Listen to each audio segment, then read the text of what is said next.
Jadi kalau ada orang heran, aku heran lah Pak Ustadz, kenapa lah hidup ini banyak kali ujiannya? Jadi kalau ada orang mengeluh, kenapa hidup ini banyak kali ujiannya Pak Ustadz?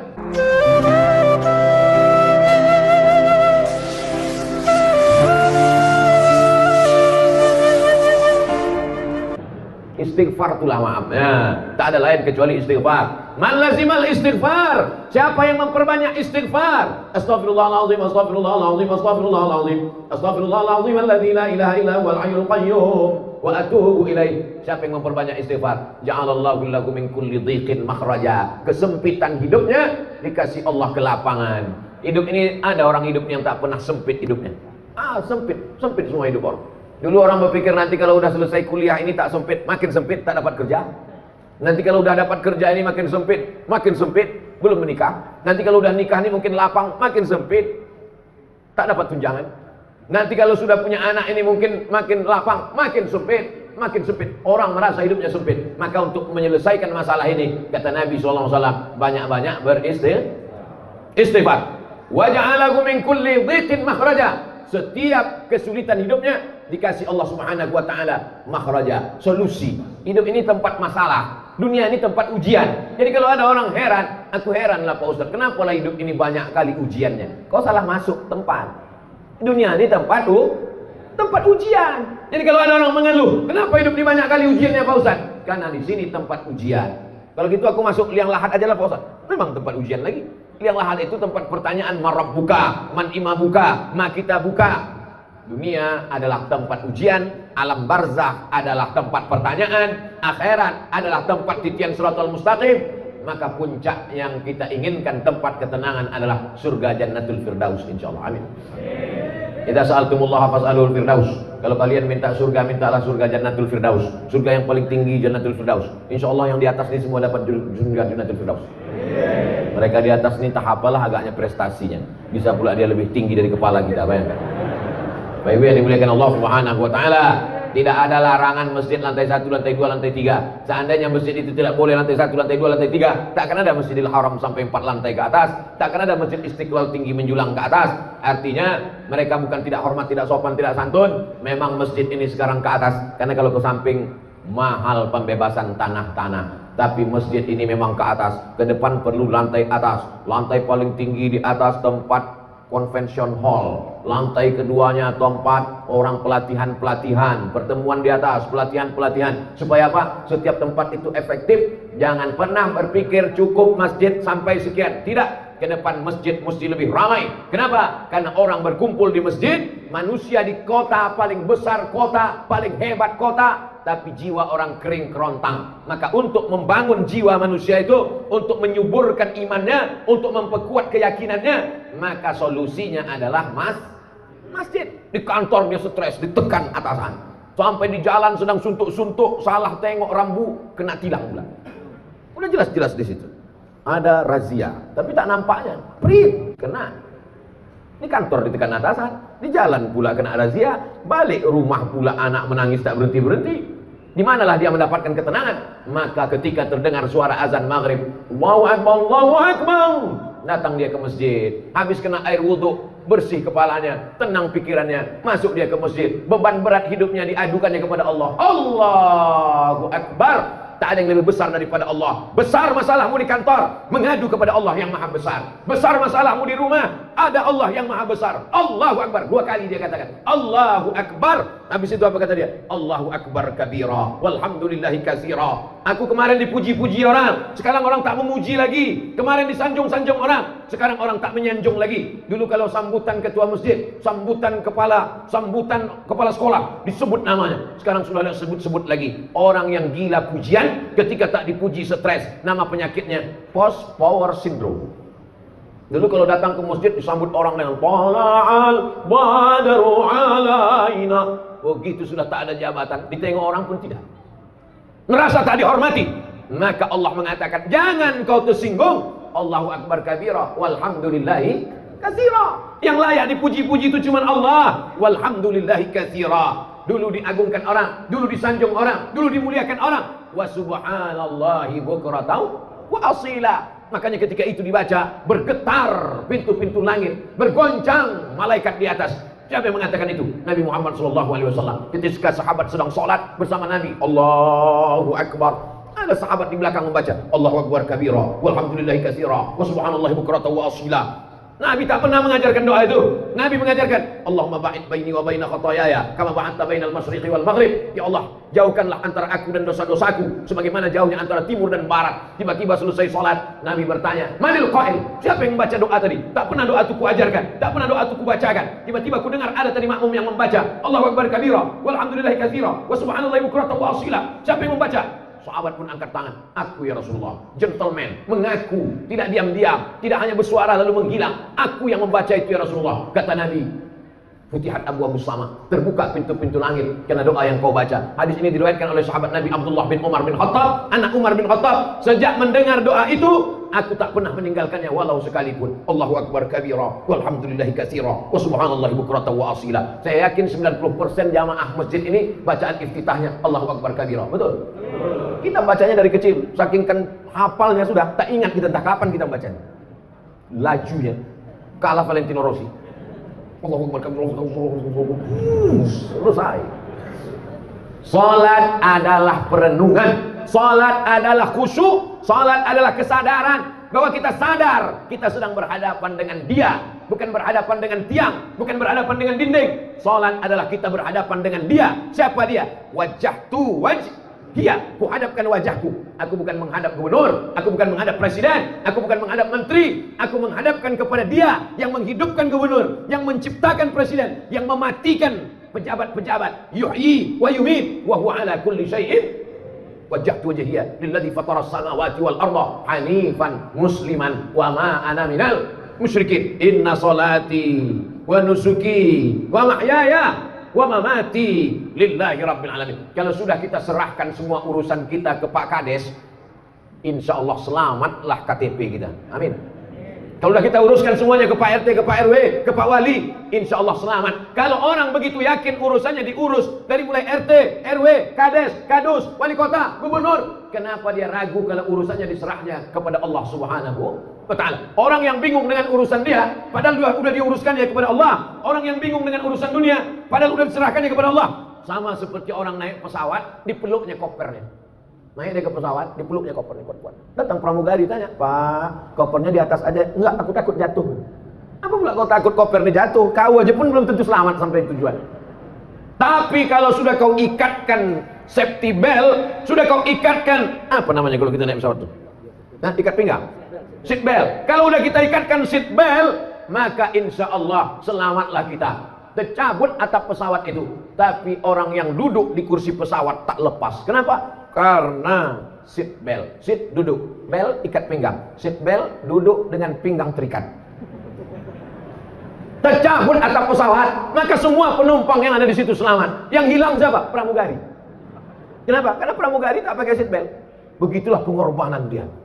Makanya saya kalau dicapa pramugari itu saya jawab, "Pak Ustadz," "ya," kata saya.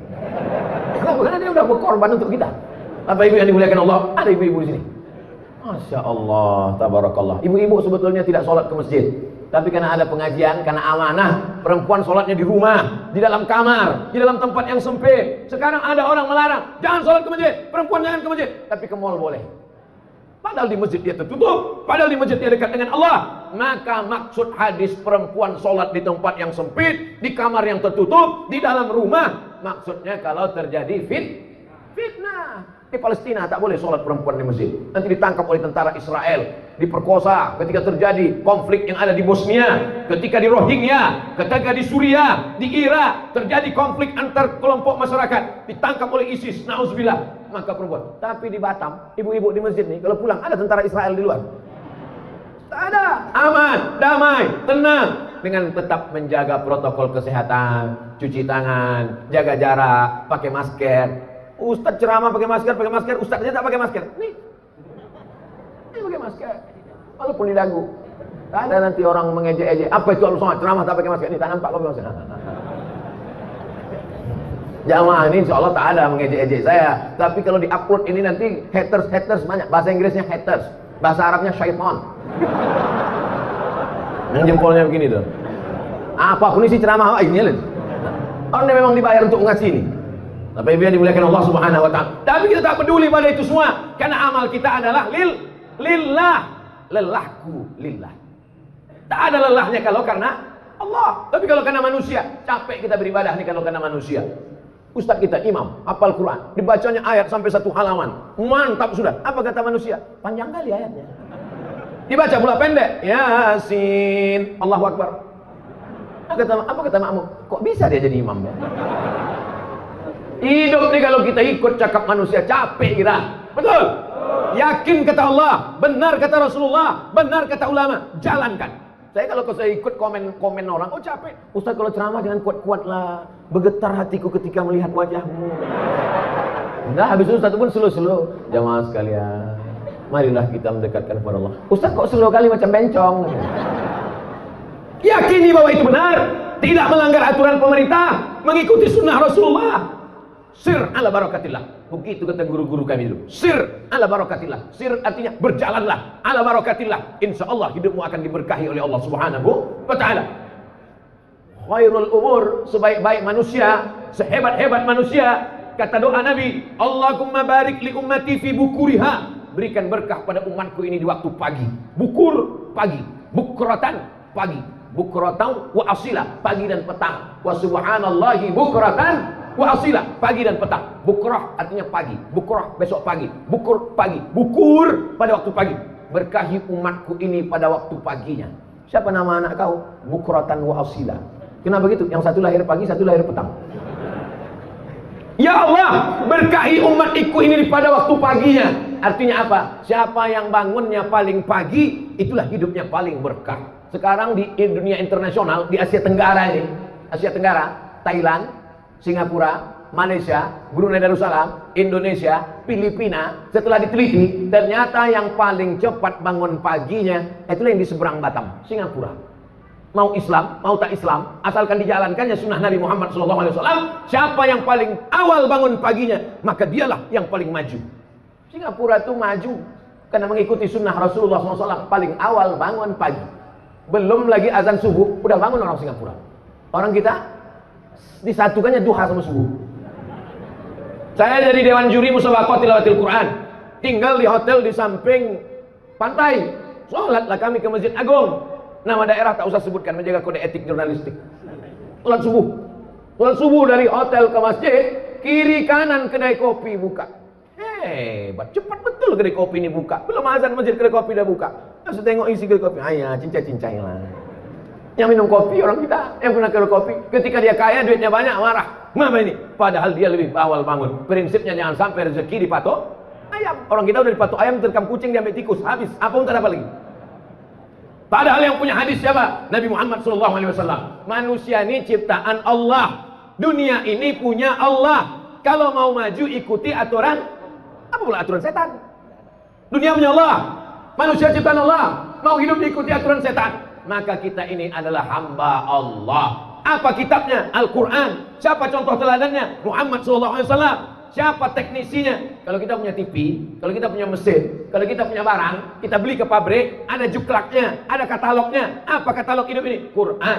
Siapa model contohnya? Nabi Muhammad. Nabi tak ada lagi sekarang. Lalu siapa kita ikut? Al-ulama warasatul anbiya. Ikuti para ulama. Ulama yang macam mana? Ulama yang takut kepada Allah Subhanahu wa ta'ala. Karena kata Allah dalam Quran, innama yakhshallaha, yang takut kepada Allah min ibadihil ulama.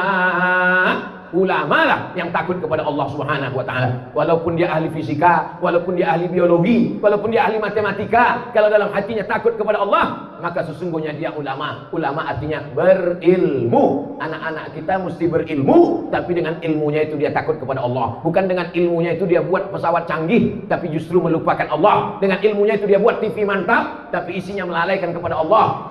Kemarin sore saya dikirim video tentang orang koma di rumah sakit. Menangislah suami sama anaknya, macam mana lah menyadarkan istriku ini biar supaya dia bangun dari komanya. Datang anaknya, papa, gimana caranya mama biar sadar ya? Gimana? Kita buatkan video TikTok. Karena dulu dia suka TikTok. Ini kalau kita buatkan video dia sadar. Itulah yang sekarang jadi tontonan orang. Bayangkan, mau menyadarkan dari koma pun mau dibuatkan TikTok. Nah, habis kiamat dari dunia ini.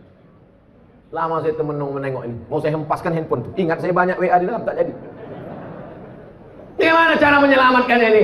Kalau tidak kita bawa umat ini ke dalam masjid. Dari maghrib ke isya, jangan lagi ada TV, jangan lagi ada handphone. Tutup laptop, tutup shutdown komputer, masuk ke dalam masjid. Maghrib ke isya. Kita tiru pengajian, jadwal pengajian di Malaysia.